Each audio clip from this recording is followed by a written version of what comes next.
Shalom, selamat malam saudara-saudara yang dikasihi Tuhan Yesus Kristus. Salam sejahtera buat saudara semua dimanapun saudara berada. Damai sejahtera dan sukacita oleh Roh Kudus melimpah senantiasa dalam hati dan kehidupan saudara semua. Pada saat ini kita akan merenungkan tentang 6 binatang yang tercatat di Alkitab yang sifatnya harus kita miliki. Apa saja ke-6 binatang itu? Yang pertama, Raja Wali. Dalam Yesaya 40 ayat 31 tertulis, "Tetapi orang-orang yang menanti-nantikan Tuhan mendapat kekuatan baru. Mereka seumpama Raja Wali yang naik terbang dengan kekuatan sayapnya. Mereka berlari dan tidak menjadi lesu. Mereka berjalan dan tidak menjadi lelah." Burung Raja Wali adalah raja di kelas burung. Burung Raja Wali ini memiliki sifat pantang menyerah di tengah badai. Ia justru dapat mengatasi dan menaiki badai untuk terbang lebih tinggi. Kita perlu belajar dari Raja Wali untuk memiliki sifat tidak putus asa saat badai kehidupan melanda. Persoalan dan masalah justru akan membuat kita naik ke level iman yang lebih tinggi. Milikilah hati seperti seorang raja, yaitu hati seorang pemimpin yang sanggup memimpin diri sendiri dan orang lain. Berjalan dengan visi dan pandangan jauh ke depan, seperti seekor Raja Wali yang memandang jauh ke depan. Jangan cepat putus asa dalam tantangan, tapi teruslah maju dan naiklah terbang semakin tinggi. Kita akan sanggup mengatasi setiap persoalan bersama dengan Tuhan kita. Yang kedua saudara, singa.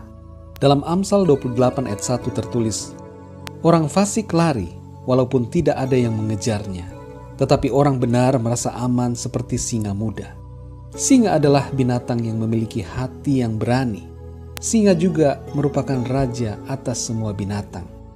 Saudara yang dikasihi Tuhan, singa bukanlah binatang yang paling besar tubuhnya. Ada gajah yang lebih besar. Singa juga bukan binatang yang paling tinggi. Ada jerapah yang lebih tinggi. Singa bukanlah binatang dengan kulit tubuh terkuat. Ada badak yang lebih kuat kulit tubuhnya. Singa juga bukan binatang yang terpandai. Ada simpanse yang lebih pandai. Tapi singa ditakuti oleh semua binatang. Seperti seekor singa, marilah kita menjadi pribadi yang memiliki hati yang berani. Jangan takut dalam menghadapi apapun.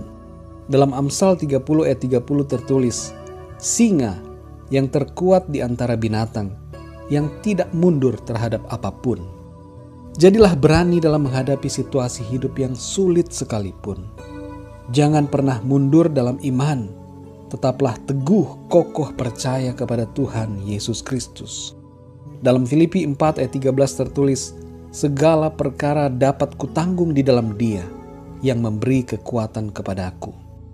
Mari jadilah pribadi-pribadi dengan hati seperti singa. Hati yang berani, tidak pernah takut pada apapun, karena Tuhan ada beserta kita. Yang ketiga saudara, domba. Dalam Yohanes 10 ayat 27 tertulis, "Domba-dombaku mendengarkan suaraku, dan aku mengenal mereka, dan mereka mengikut aku." Salah satu sifat domba adalah mengenal suara gembalanya. Ada sebuah video yang menunjukkan bagaimana kawanan domba-domba di Timur Tengah mendengarkan dan menuruti suara gembalanya memanggil. Dan bila orang lain yang memanggil, mereka tidak menoleh sedikit pun. Domba-domba mengenal siapa gembalanya.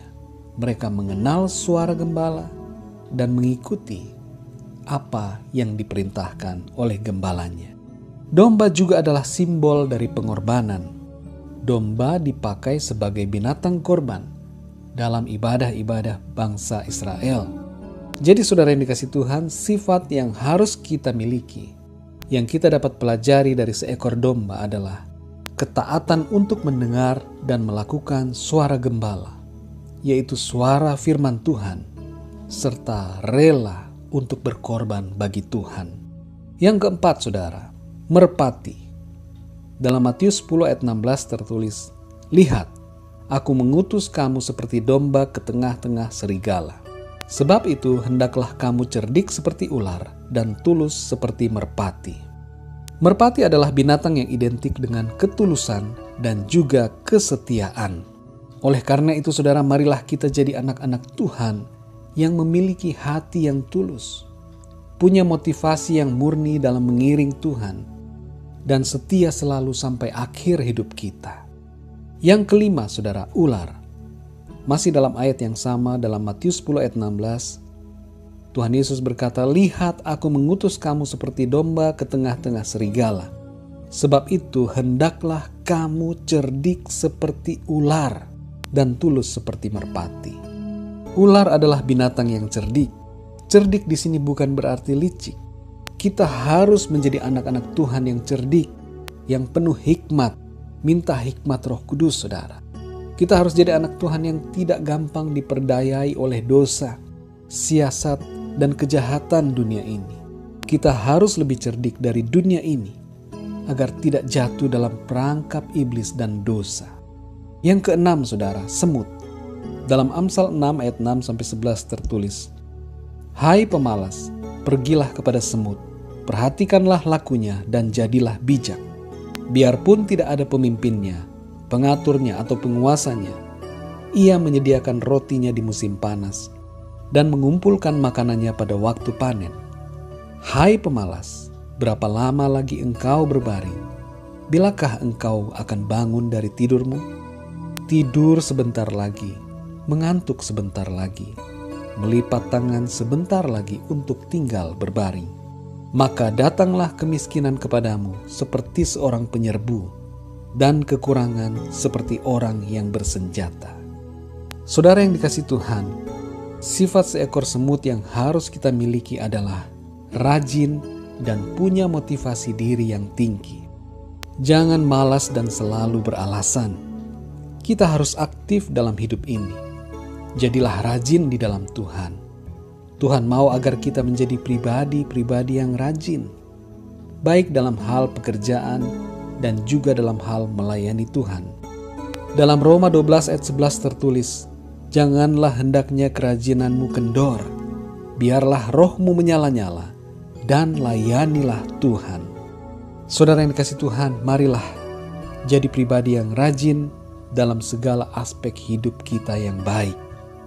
Jadilah suami yang rajin, jadilah istri yang rajin, jadilah anak yang rajin, jadilah orang tua yang rajin, jadilah pribadi yang rajin dalam segala sesuatu yang baik. Tuhan bekerja bersama dengan orang-orang yang rajin bekerja. Iman itu harus aktif dan dipraktekkan dalam hidup ini.